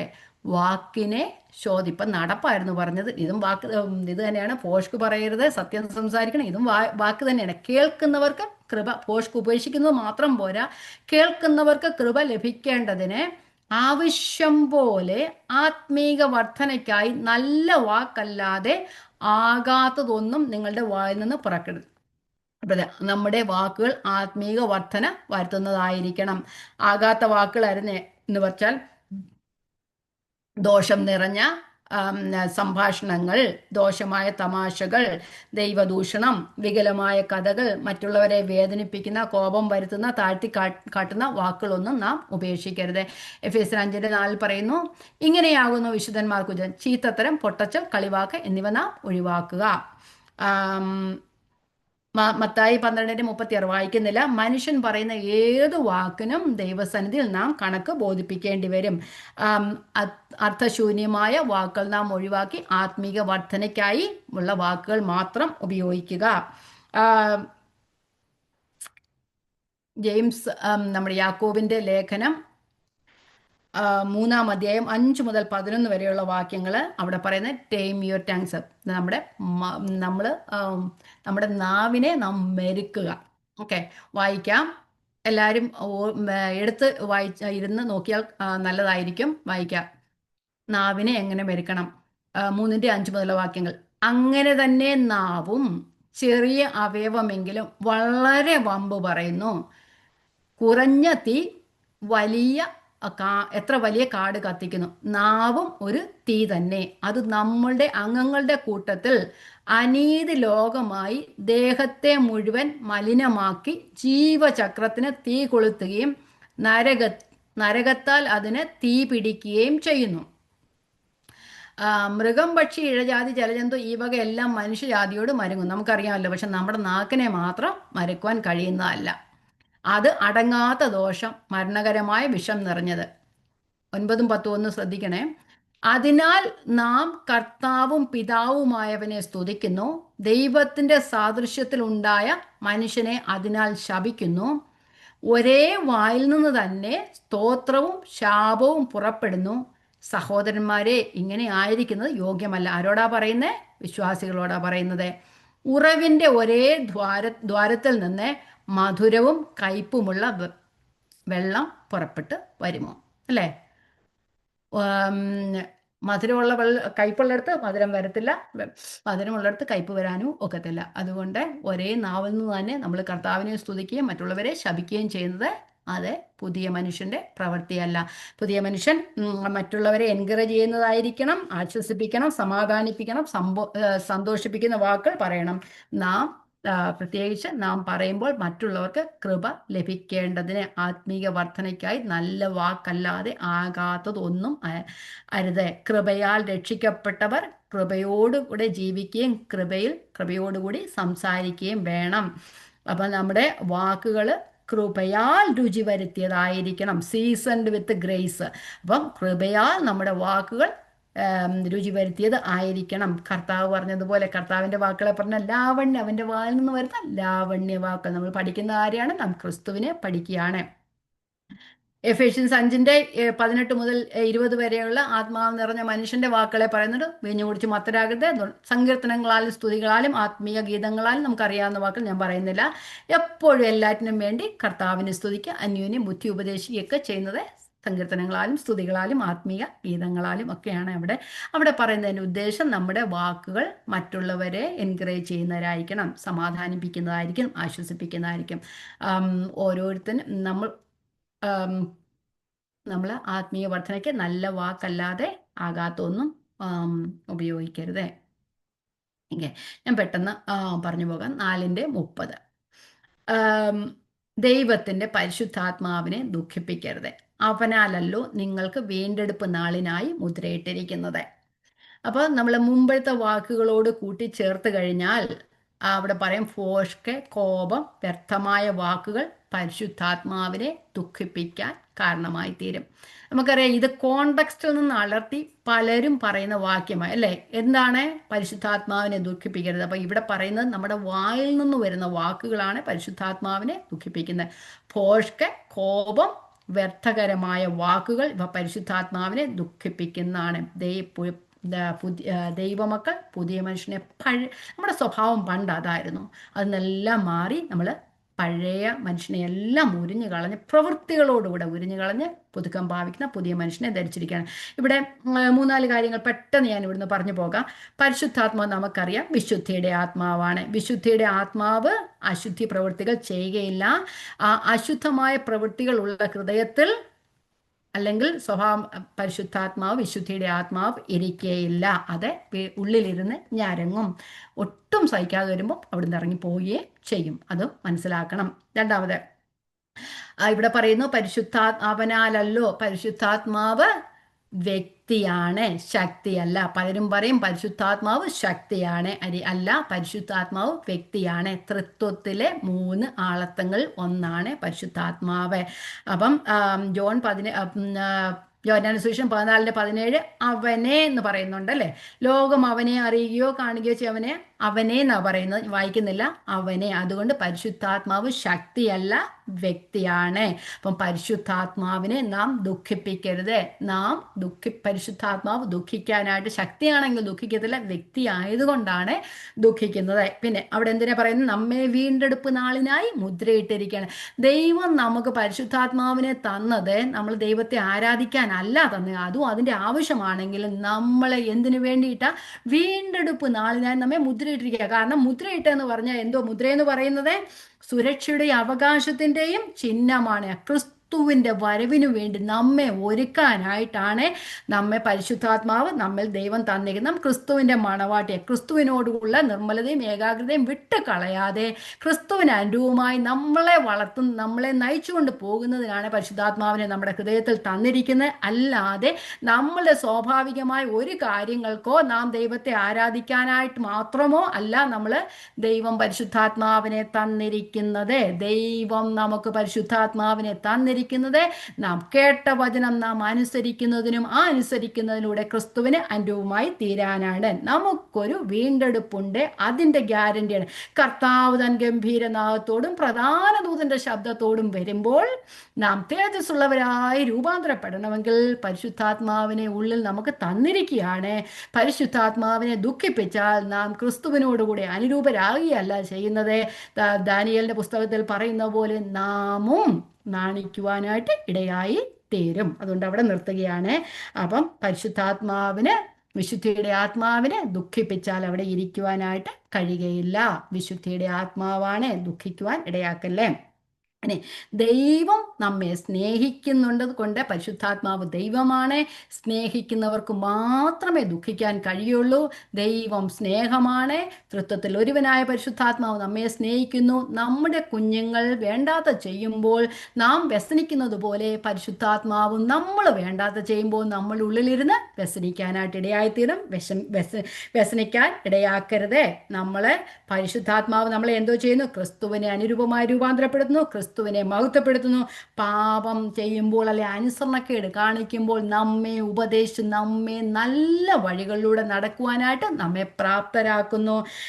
നമ്മളെ ന്യായവിധിക്ക് ണ്ടവരായിരുന്നു. അതിൽ നിന്നെല്ലാം വിടുവിച്ച് നാം കർത്താവിൻ്റെ പരിശുദ്ധാത്മാവിനെ നമ്മൾ തന്ന നല്ല വഴികളിലൂടെ നമ്മെ നടത്തുകയാണ് ചെയ്യുന്നത്. അപ്പം നമ്മൾ 2 Corinthians 3:18 ഇങ്ങനെ പറയുന്നു, ആം, എന്നാൽ മൂടുപടം നീങ്ങിയ മുഖത്തെ കർത്താവിൻ്റെ തേജസ്സിനെ കണ്ണാടി പോലെ പ്രതിബിംബിക്കുന്നവരായി നാം എല്ലാവരും ആത്മാവാകുന്ന കർത്താവിൻ്റെ ദാനമായ തേജസ്സിന്മേൽ തേജസ് പ്രാപിച്ച അതേ പ്രതിമയാണ്. അപ്പം നമുക്ക് അവിടെ പരിശുദ്ധാത്മാവിനെ തന്നിരിക്കുന്നത് നാം ക്രിസ്തുവിൻ്റെ അതേ പ്രതിമയായി നമുക്ക് രൂപാന്തരപ്പെടുവാനായിട്ടാണ്. പെട്ടെന്ന് വാക്യങ്ങൾ മാത്രം, അല്ല ഈ റെഫറൻസ് മാത്രം പറഞ്ഞു പോകാം, കുറച്ച് സമയം നമുക്കുള്ളല്ലോ. യോഹന്നാന്റെ സുവിശേഷം 14:26 പറയുന്നു, സകലവും ഉപദേശിക്കുന്ന പരിശുദ്ധാത്മാവ്. അവിടെ നമ്മുടെ എല്ലാ മേഖലകളിലും, ജീവിതത്തിൻ്റെ എല്ലാ മേഖലകളിലും പരിശുദ്ധാത്മാവ് നമ്മളെ സഹായിക്കും. യോഹന്നാന്റെ സുവിശേഷം 16:13 മുതൽ 15 വരെയുള്ള വാക്യങ്ങൾ, സകല സത്യത്തിലും നമ്മെ വഴി നടത്തുന്ന 16, 13, 15 വാക്യങ്ങൾ, സകല സത്യത്തിലും നമ്മെ വഴി നടത്തുന്ന ആത്മാവ്. യോഹന്നാന്റെ സുവിശേഷം 16:8 പാപത്തെക്കുറിച്ചും നീതിയെക്കുറിച്ചും ന്യായവിധിയെക്കുറിച്ചും നമുക്ക് ബോധം തരുന്ന ആത്മാവ്. നമ്മൾ പരിശുദ്ധാത്മാവ് സംസാരിക്കുമെന്ന് ചോദിക്കുന്നുണ്ട്. അപ്പം നമ്മൾ അതൊന്ന് പറഞ്ഞു പോകാം. അപ്പോസ്തല പ്രവൃത്തി 13:2 മാത്രം വായിച്ചു പോകാം. പരിശുദ്ധാത്മാവ് നമ്മോട് സംസാരിക്കുമോ? ശരിക്കും സംസാരിക്കും. അവർ കർത്താവിനെ ആരാധിച്ചും ഉപവസിച്ചും കൊണ്ടിരിക്കുമ്പോൾ ഞാൻ ബർന്നബാസിനെയും ശൗലിനെയും വിളിച്ചിരിക്കുന്ന വേലയ്ക്ക് അവരെ എനിക്ക് വേർതിരിപ്പിനെന്ന് പരിശുദ്ധാത്മാവ് പറഞ്ഞു. അപ്പം ദുഃഖിക്കും, സംസാരിക്കും. പരിശുദ്ധാത്മാവ് വെറുതെ ഒരു ശക്തി മാത്രമല്ല, നമ്മോട് സംസാരിച്ചു കൊണ്ടേയിരിക്കും. റോമർ 8:26-27 നമ്മൾ എങ്ങനെ വായിക്കുന്നത്, നമുക്ക് വേണ്ടി ദൈവത്തോട് പക്ഷപാതം ചെയ്യുന്ന പരിശുദ്ധാത്മാവ്. ഗലാത്യ ലേഖനം 5:16 മുതൽ 25 വരെ പറയുന്ന വാക്യങ്ങളിൽ ഇങ്ങനെ പറയുന്നത്, ആത്മാവിനെ അനുസരിച്ച് നടക്കുന്നു എങ്കിൽ ക്രിസ്തുവിൻ്റെ മനസ്സ്, ക്രിസ്തുവിലുള്ള ആ പഴയ മനുഷ്യനെ അവൻ്റെ പ്രവൃത്തികളോട് ജഡത്തെ അതിൻ്റെ പ്രവൃത്തികളോടുകൂടെ ഉരിഞ്ഞു കളഞ്ഞിരിക്കുന്നൊക്കെ നമ്മൾ പറയുന്നുണ്ട്. അവിടെ പരിശുദ്ധാത്മാവിൻ്റെ ഫലം പറയുന്നുണ്ട്. സ്നേഹം, സന്തോഷം, സമാധാനം, ദീർഘക്ഷമ, ദയപരോപകാരം, വിശ്വസ്തത, അതൊക്കെ ഉണ്ട്. അവിടെ ഇന്ദ്രിയജയമൊക്കെ ഉണ്ട്. അതെല്ലാം പരിശുദ്ധാത്മാവാണ് നമ്മളിൽ പ്രാവർത്തികമാക്കാൻ, നമ്മൾ രൂപപ്പെടുത്തുവാനായിട്ട് ഇടയാക്കി തീർക്കുന്നത്. അപ്പം പരിശുദ്ധാത്മാവിനെ നാം അനുസരിച്ച് നടക്കുകയാണെങ്കിൽ, അല്ലെങ്കിൽ നാം സബ്മിറ്റ് ചെയ്യുകയാണെങ്കിൽ, ഇതെല്ലാം നമ്മൾ രൂപപ്പെടും. അത് പുതിയ മനുഷ്യൻ്റെ സ്വഭാവം, ക്രിസ്തുവിൻ്റെ സ്വഭാവമാണ്. സ്നേഹം, സന്തോഷം, സമാധാനം, ഇത് നമ്മളിൽ ഇങ്ങനെ ഒരു സ്വഭാവങ്ങളുമില്ല. ക്രിസ്തുവിൻ്റെ സ്വഭാവം നമ്മൾ രൂപപ്പെടുന്നത് പരിശുദ്ധാത്മാവാണ്. അപ്പം നാം ക്രിസ്തുവിൻ്റെ സ്വഭാവമുള്ളവരാകുവാൻ വേണ്ടിയിട്ടാണ് ദൈവത്തിൻ്റെ പരിശുദ്ധാത്മാവിനെ നമുക്ക് തന്നിരിക്കുന്നത്. ഇനി നമുക്ക് അവസാനത്തെ വാക്യത്തിലേക്ക് അവസാനത്തെ 2 വാക്യങ്ങളുണ്ട് അല്ലേ, പെട്ടെന്ന് 10 മിനിറ്റ് എടുക്കത്തില്ല. ഓക്കെ, 31 വാക്യം, എല്ലാ കയ്പും കോപവും ക്രോധവും കുറ്റാരവും ദൂഷണവും സകല ദുർഗുണവുമായി നിങ്ങളെ വിട്ടുകൊഴിഞ്ഞു പോകട്ടെ. അപ്പൊ എല്ലാ കോപവും കയ്പും എല്ലാം വിട്ടുകളയണമെന്നാണ് പറയുന്നത്. ദൈവാത്മാവിനെ ദുഃഖിക്കുന്ന മറ്റു പാപങ്ങളെ കുറിച്ചാണ് അവിടെ പറയുന്നത്. കയ്പ്, കോപം, ക്രോധം, കുറ്റാരം, ദൂഷണം, സകല ദുർഗുണവുമായി നമ്മളെ വിട്ടുപോകട്ടെ. കയ്പ്, ബിറ്റർനെസ്, മറ്റുള്ളവരോട് പൊറുക്കുവാൻ കഴിയാത്ത പാപം, കഴിയുന്നില്ല, ഇങ്ങനെ കയ്പ് വെച്ചുകൊണ്ടിരിക്കുക, പാവയ്ക്കാട് കൂട്ട് അല്ലേ, കയ്പ് ഇങ്ങനെ വെച്ചുകൊണ്ടിരിക്കുകയാണ്. പിന്നെ നമ്മൾ കോപം, വൈരാഗ്യം, കഠിന ദോഷം ഒക്കെ, ആങ്കർ, ക്രോധം, റാത്ത്, കോപം അതിര് വിടുന്നതാണ് ക്രോധം എന്ന് പറയുന്നത്. പകയുടെ പൊട്ടിത്തെറി എന്നൊക്കെ പറയാനായിട്ട്. ഇനി കുറ്റാരമായിരിക്കും ആർക്കും അറിയാൻ വയ്യാത്ത, കുറ്റാരം പറയാൻ എന്തുവാന്ന്, ഗ്ലാമർ അല്ല, ക്ലാമർ, CLAMOR. ഇത് കോപത്തിൻ്റെ പുറമേയുള്ള ഒച്ചപ്പാടുകളാണ്. നമുക്കറിയാലോ, ചിലവർ കോപിക്കുമ്പോൾ ചുമ്മാതെ കിടന്നാലേക്കും അല്ലേ, ആ കോപം വന്നാൽ പറയാം, സാവധാനത്തോടൊക്കെ പറയാം, പക്ഷെ വെറുതെ കിടന്നാലേക്കുന്നു അല്ലേ, ചുമ്മാതെ കിടന്ന് വഴക്കടിക്കുന്ന ശബ്ദവും ഒച്ചയും ബഹളവും ഒക്കെ ഉണ്ടാക്കുന്നതിനാണ് കുറ്റാരം എന്ന് പറയുന്നത്. നിസാര സംഗതികൾക്ക് വേണ്ടി വഴക്ക് പിടിക്കുകയും ഒച്ചപ്പാടുണ്ടാക്കുകയും ചെയ്യുന്നതാണ് കുറ്റാരം എന്ന് പറയുന്നത്. ദൂഷണം, സ്ലാൻഡർ, അപമാനിക്കുന്ന ഭാഷകൾ, കുറ്റപ്പെടുത്തുന്ന വാക്കുകൾ, അപവാദം പറയുക, ഇതെല്ലാം ഈവിൾ സ്പിരിറ്റിൻ്റെ സ്വഭാവങ്ങളാണ്. ഒന്നും നമ്മുടെ ജീവിതത്തിൽ അരുത്. ഇനി ദുർഗുണം, മാലിസ്, മറ്റുള്ളവർക്ക് ദോഷം വരുന്ന ഒന്നും ആഗ്രഹിക്കരുത്. അല്പത്വവും വിശോധവും ഒന്നും വെച്ചുകൊണ്ട് ഇരിക്കരുത്. ഇവയെല്ലാം വിട്ടുകഴിയണം. അപ്പോൾ ആത്മാവിൽ നടത്തപ്പെടുന്നവരുടെ ജീവിതശൈലി അങ്ങനെ ആയിരിക്കണം. അതെല്ലാം വിട്ടുകളയണം. ഇനി നമുക്ക് അവസാനത്തെ വാക്യത്തിലേക്ക് പോകാം. അവസാനത്തെ വാക്യം, നിങ്ങൾ തമ്മിൽ ദയയും മനസ്സിലും ഉള്ളവരായി ദൈവം ക്രിസ്തുവിൽ നിങ്ങളോട് ക്ഷമിച്ചതുപോലെ അന്യോന്യം ക്ഷമിപ്പിൻ. നമുക്ക് മാതൃക ക്രിസ്തുവാണ്, ദൈവം നമ്മോട് ക്ഷമിച്ചതുപോലെ. പരിശുദ്ധാത്മാവിനെ ദുഃഖിപ്പിക്കുന്നതായി എല്ലാ പാപ സ്വഭാവങ്ങളെയും നാം ഉള്ളിൽ നിന്ന് മാറ്റിക്കളയണം. ക്രിസ്തുവിന് അനുരൂപമായി എല്ലാത്തിനെയും വിട്ടുകളയണം. പഴയതിനെ ഉരിഞ്ഞു കളയുക എന്നാണ് പറയുന്നത്. പഴയ ഡ്രസ്സ് അങ്ങ് മാറ്റിയിട്ട് പുതിയ ഡ്രസ്സിനെ തയ്ക്കണം. എന്താ? ദയ, മറ്റുള്ളവരുടെ തെറ്റുകൾ ക്ഷമിക്കുക. ആരോടും പ്രതികാരത്തിന് പോകരുത്. തെറ്റുകൾ അവരുടെ ആരുടെയും തെറ്റുകൾ നോക്കാതെ ഇടപെടുക. മനസ്സലിവ്, ടെൻഡർ ഹാർട്ടഡ്, അനുതാപത്തോടും സ്നേഹത്തോടും ദയോടും കൂടി മറ്റുള്ളവരോട് പെരുമാറുക എന്ന്. ക്ഷമ, നമുക്കറിയാമല്ലോ, ക്ഷമിക്കുക എന്ന് പറഞ്ഞു കഴിഞ്ഞാൽ കുറ്റങ്ങളെ ക്ഷമിക്കുകയും അതിനെ മറക്കുകയും കൂടെ ചെയ്യുക. കാരണം അതിന് ഉദാഹരണം കർത്താവ് മാത്രമല്ല. നമ്മൾ കുറ്റങ്ങളെ ക്ഷമിച്ചാലും ഇല്ല, ടേപ്പ് റെക്കോർഡ് റീവൈൻഡ് ചെയ്യുന്നത് പോലെ അത് ചിലപ്പോൾ റീവൈൻഡ് ചെയ്തുകൊണ്ടേ ഇരിക്കും. അതല്ല, അതങ്ങ് മായ്ച്ച് കളഞ്ഞേക്കുക. ക്ഷമിക്കുന്നതിൻ്റെ ഉത്തമ ഉദാഹരണം നമ്മുടെ ദൈവം തന്നെയാണ്, അല്ലേ? നമ്മുടെ കാൽവറിയിൽ കർത്താവിനെ നമുക്ക് വേണ്ടി അർപ്പിച്ച ദൈവത്തിൻ്റെ ക്ഷമ. നമ്മൾ ആരായിരുന്നപ്പോഴായിരുന്നു? നാം ശത്രുക്കളായിരുന്നപ്പോൾ, അഭക്തരായിരുന്നപ്പോൾ, പാപികളായിരുന്നപ്പോൾ, ദൈവത്തോട് ഒരു ഇതുമില്ല, ദൈവത്തോട് ഈ കോപിക്കുന്നവരായിരുന്ന സമയത്ത് എല്ലാമാണ് ദൈവം തന്നെ. നമ്മൾ സ്നേഹിക്കാതിരുന്ന സമയത്ത് ദൈവം തൻ്റെ പുത്രനെ നമുക്ക് വേണ്ടി യാഗമാക്കി തീർന്നത്. അതുകൊണ്ട് ഒരു സെക്കൻഡ്, ഞാൻ എൻ്റെ കമ്പ്യൂട്ടറിൻ്റെ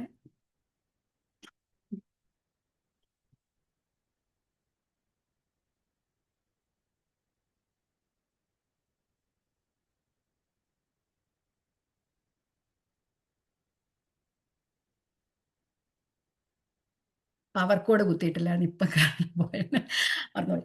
ഓക്കെ, എനിവേ, നമ്മോട് ദൈവം നമ്മളെ ക്ഷമിച്ചതും നമ്മെ സ്നേഹിച്ചതും നമ്മൾ ദൈവത്തോട് ക്ഷമിക്കാതിരുന്നപ്പോഴും നാം ദൈവത്തോട് കോപിച്ചുകൊണ്ടിരുന്ന സമയത്തൊക്കെ, അല്ലേ? അപ്പം നമ്മളെ നീതിമാന്മാരാക്കുവാൻ വേണ്ടി നമ്മുടെ പാപത്തിൻ്റെ എല്ലാ ശിക്ഷകളും തൻ്റെ പുത്രൻ്റെ മേൽ ചുമത്തി നമ്മെ കുറ്റവിമുക്തരാക്കി. അങ്ങനെയാണ് ദൈവം നമ്മുടെ പാപങ്ങളെയൊക്കെ പുത്രൻ്റെ മേലെ കണക്കിട്ടത്.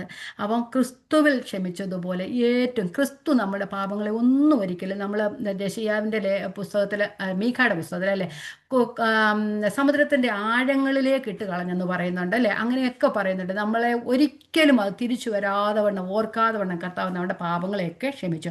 അപ്പോൾ സകല കഠിനകരമായ എല്ലാ പാപങ്ങളെ ദൈവം നമ്മോട് ക്ഷമിച്ചതുകൊണ്ട് നാമും മറ്റുള്ളവരുടെ കുറ്റം ക്ഷമിക്കേണ്ടതാണ്. മത്തായി സുവിശേഷം 18-ാം ഞാനൊരു കൊലോസ്യ ലേഖനത്തിൽ ഒരു വാക്കും കൂടെ വായിച്ചിട്ട് മുമ്പോട്ട് പോകാം. കൊലോസ്യ ലേഖനം, അതുകൊണ്ട് ദൈവത്തിൻ്റെ 3:12, അതുകൊണ്ട് ദൈവത്തിൻ്റെ വൃതന്മാരും വിശുദ്ധന്മാരും പ്രിയരുമായും മനസ്സലിവ്, ദയ, താഴ്മ, സൗമ്യത, ദീർഘക്ഷമ എന്നിവ ധരിച്ചുകൊണ്ട് അന്യോന്യം പൊറുക്കുകയും ഒരുവനോട് ഒരുവൻ വഴക്കുണ്ടായാൽ അന്യോന്യം ക്ഷമിക്കുകയും ചെയ്യുവിൻ. കർത്താവ് നിങ്ങളോട് ക്ഷമിച്ചതുപോലെ നിങ്ങളും ചെയ്യുവിൻ. എല്ലാറ്റിനും മീതെ സമ്പൂർണ്ണതയുടെ ബന്ധമായ സ്നേഹം ധരിപ്പിൻ. എല്ലാത്തിനും മുമ്പ് സമ്പൂർണ്ണതയുടെ ബന്ധമായ സ്നേഹം ധരിപ്പിൻ. മത്തായി സുവിശേഷത്തിൽ വായിക്കുന്നില്ല, 18-ാം അധ്യായം 23 മുതൽ 35 വരെയുള്ള വാക്യങ്ങളിൽ കർത്താവ് പറഞ്ഞൊരു കഥയാണ്.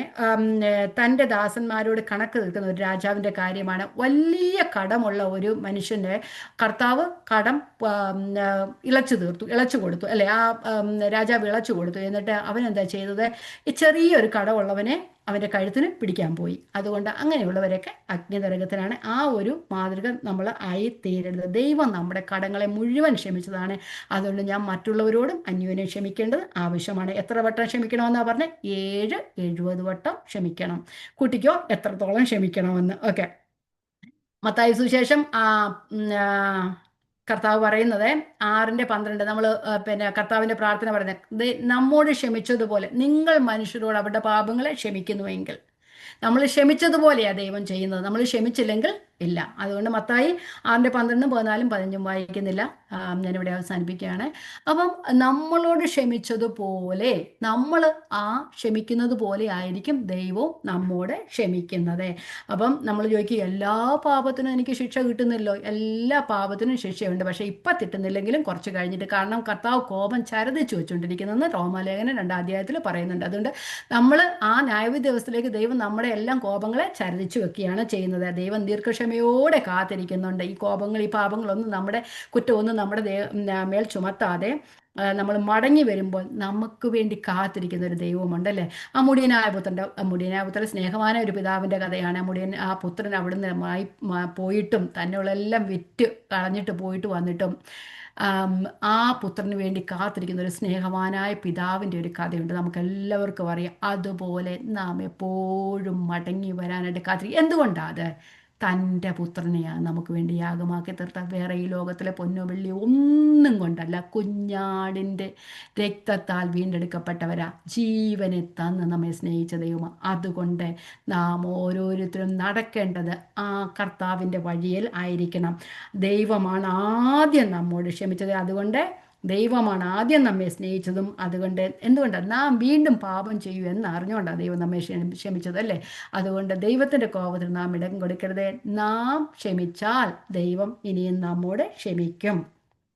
ക്ഷമിക്കുക മാത്രമല്ല നമ്മെ യഥാസ്ഥാനപ്പെടുത്തുകയും ചെയ്തു. അപ്പം ഇനി നമ്മൾ എന്തോ ചെയ്യണം? ഈ പറഞ്ഞ വാക്കുകളൊക്കെ ഉണ്ട്. ഇത്രയെല്ലാം ഫോഷ്ക്ക് പറയരുത്, സത്യം പറയണം, നമ്മൾ വ്യർത്ഥവാക്കുകൾ ഉപേക്ഷിക്കണം, നമ്മൾ കക്കരുത്, അങ്ങനെ എല്ലാ കാര്യങ്ങളും പറഞ്ഞിട്ട് കോപം, ക്രോധം, കുറ്റാരം എല്ലാം നമ്മളിൽ നിന്ന് നീക്കണം. എന്നിട്ട് ഇതെല്ലാം നമ്മുടെ ജീവിതത്തിൽ പിശാചിനിടം കൊടുക്കുന്നതാണ്. ആ പിശാചിനിടം കൊടുക്കുന്ന എല്ലാ വാക്കുകളെയും പ്രവൃത്തികളെയും നമ്മൾ ഉരിഞ്ഞു കളഞ്ഞിട്ട് പഴയ മനുഷ്യനെ അവൻ്റെ പ്രവൃത്തികളോടുകൂടെ ഉരിഞ്ഞു കളഞ്ഞ് നമ്മെ സൃഷ്ടിച്ചവൻ്റെ പ്രതിമ പ്രകാരം പുതുക്കം പ്രാപിക്കുന്ന പുതിയ മനുഷ്യനെ നാം ധരിച്ചിരിക്കുന്നവരാണ്. അതുകൊണ്ട് ഉള്ളിൽ ഒരു പുതിയ മനുഷ്യനുണ്ട്. ആ പുതിയ മനുഷ്യൻ ദൈവാത്മാവ് നടത്തുന്നത് പോലെ നടക്കുക. അതുകൊണ്ട് നമ്മുടെ ആ പുതുക്കം പ്രാപിച്ച പുതിയ മനുഷ്യൻ ആ ഒരു നമ്മുടെ പുറമേയും അത് പ്രവർത്തികത്തിൽ കാണുവാനായിട്ട് ഇടയായി തീരട്ടെ. ദൈവം നമ്മളെ എല്ലാവരെയും അനുഗ്രഹിക്കട്ടെ. ദൈവത്തിൻ്റെ സത്യത നടപ്പാൻ നാം പഠിച്ച വചനം, നമ്മൾ ആരും സമ്പൂർണ്ണരല്ല, എല്ലാവരിലും തെറ്റുണ്ട്. തെറ്റില്ലെന്ന് വിചാരിക്കുന്നവരൊന്നും കേൾക്കണ്ട. തെറ്റ് എല്ലാവരിലുമുണ്ട്, ഇല്ലാത്ത ഒന്നുമില്ല. നമ്മുടെ ചിന്തകളിൽ പോലും നാം പാപം ചെയ്യുന്നവരാ.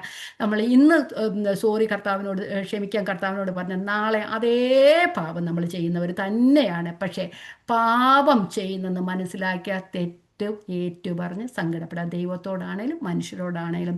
ഈ വചനങ്ങൾ ദൈവം നമ്മെ എല്ലാവരെയും അനുഗ്രഹിക്കട്ടെ. കർത്താവിൻ്റെ ഹിതത്തിനനുസരിച്ച് ജീവിപ്പാൻ ദൈവം നമ്മെ ഇടതരട്ടെ. ദൈവത്തിൻ്റെ നാമം വാഴ്ത്തപ്പെടുമാറാകട്ടെ. ദൈവത്തിന് സ്തോത്രം.